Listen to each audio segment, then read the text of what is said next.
Hello everyone, Motorola H60 fusion এই ফোনটি যখন থেকে লঞ্চ হয়েছে তখন থেকে কিন্তু মানুষের পছন্দের লিস্টে ঢুকে গেছে। আর এখন যেহেতু সবগুলো ফোনেরই দাম বেড়ে গেছে, তাই মানুষ এখন এই ফোনটিকে আরো বেশি পাগলের মতো কিনতেছে। কিন্তু এই ফোনটির মধ্যে একটা সমস্যা আছে। সমস্যা কি সবকিছুই আজকের ভিডিওতে জানানোর চেষ্টা করব। তাই আপনিও যদি মোটরোলা H60 ফিউশন এই ফোনটি নেওয়ার চিন্তা ভাবনা করে থাকেন বা নেওয়ার সিদ্ধান্ত নিয়ে থাকেন, তাহলে আজকের ভিডিওটি সম্পূর্ণ দেখবেন। কেননা আজকের ভিডিওতে আমরা মোটরোলা H60 ফিউশন এই ফোনটি নিয়ে বিস্তারিত আলোচনা করবো। এই ফোনটিতে কি কি থাকছে না থাকছে, এছাড়াও এই ফোনটির কি কি সমস্যা, এই ফোনটির প্রাইস এবং কাদের এই ফোনটি নেওয়া উচিত, কাদের এই ফোনটি অ্যাভয়েড করা উচিত, সবকিছুই জানানোর চেষ্টা করব। তো চলুন বেশি কথা না বাড়িয়ে ভিডিওটি শুরু করি। তো প্রথমে এই ফোনটির লুক ডিজাইন এবং বিল্ড কোয়ালিটির কথা বলতে গেলে এই ফোনটির ডিজাইনটা অনেক বেশি প্রিমিয়াম করা হয়েছে। বিশেষ করে এর ব্যাক প্যানেলটা, ব্যাক প্যানেলে ইকো লেদার ব্যবহার করা হয়েছে, যার ফলে হাতে নিলে একটা ভালো গ্রিপ পাওয়া যায়। ফোনটির সামনের দিকে ব্যবহার করা হয়েছে মিডল পাঞ্চুয়াল কাটআউট ডিসপ্লে, যেটা একটা কোয়াড কার্ভ ডিসপ্লে। এছাড়াও বিল্ড কোয়ালিটি হিসেবে ফোনটিতে ব্যবহার করা হয়েছে IP68 এবং IP69 এর রেটিং এবং মিলিটারি গ্রেডের সার্টিফিকেশন। ডিসপ্লেটি প্রোটেকশন করছে কর্নিং গোরিলা গ্লাসের 7 প্রোটেকশন, যার ফলে বিল্ড কোয়ালিটির দিকে এই ফোনটির কোনো কমতি নেই। তো এবার এই ফোনটির ডিসপ্লে সেকশনের কথা বলতে গেলে ডিসপ্লে হিসেবে ফোনটিতে ব্যবহার করা হচ্ছে 6.67 ইঞ্চের একটি কোয়াড কার্ভ ডিসপ্লে, যার মধ্যে রয়েছে 120 Hz এর রিফ্রেশ রেট এবং রয়েছে HDR10+ এর সাপোর্ট। এই ডিসপ্লেটিতে আপনারা 120 Hz এর রিফ্রেশ রেট ব্যবহার করা হলেও এখানে মাঝে মধ্যে আপনারা 144 Hz এর রিফ্রেশ রেটও পেয়ে যাবেন, যার ফলে বাটার স্মুথ টাচ রেসপন্স পাবেন এই ডিসপ্লেটি থেকে।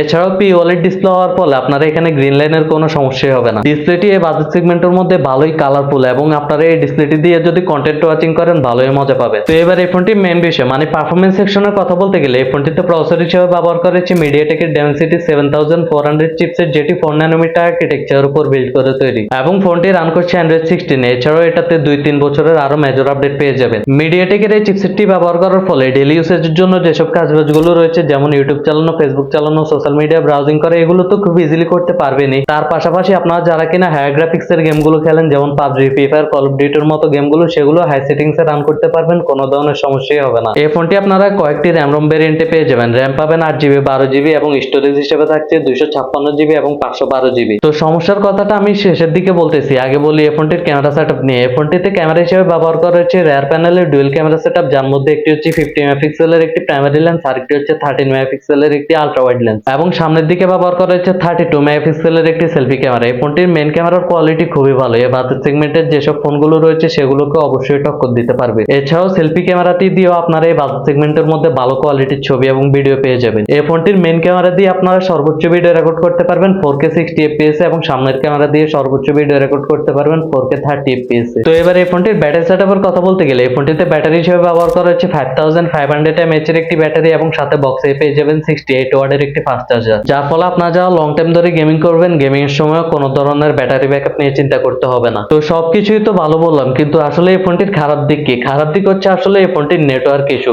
আসলে সব ডিভাইসে না, কিছু কিছু ডিভাইসে ইদানিং দেখা যাচ্ছে যে নেটওয়ার্ক ইস্যুটা দেখা দিচ্ছে। তো আপনি যে ডিভাইসটা নেবেন সেই ডিভাইসে নেটওয়ার্ক ইস্যু আছে কিনা সেটা তো আসলে শিওর ভাবে বলা যাচ্ছে না। তো আপনার যদি নেটওয়ার্ক ইস্যু নিয়ে তেমন কোনো সমস্যা না থাকে, তাহলে আপনার জন্য এই ফোনটি একটি বেস্ট চয়েস হতে পারে। তবে আপনার যদি নেটওয়ার্ক ইস্যু নিয়ে কোনো ধরনের সমস্যা থাকে, তাহলে এই ফোনটি আপনাকে অ্যাভয়েড করতে হবে। তো এবার এই ফোনটির প্রাইসের কথা বলতে গেলে এই ফোনটি বর্তমানে পাওয়া যাচ্ছে 37 থেকে 38,000 টাকার আশেপাশে। তো এই বাজেট সেগমেন্টের মধ্যে মোটরোলা H60 ফিউশন এই ফোনটি আপনাদের কাছে কেমন লাগে সেটা অবশ্যই কমেন্ট করে জানাবেন। আর আজকের ভিডিওটি ছিল এই পর্যন্তই। ভিডিওটি ভালো লেগে থাকলে ভিডিওটিতে একটি লাইক করবেন, চ্যানেলটিকে সাবস্ক্রাইব করে আমাদের পাশে থাকবেন। আজকের জন্য এখানে বিদায় নিচ্ছি। সবাই ভালো থাকবেন, সুস্থ থাকবেন। আল্লাহ হাফেজ।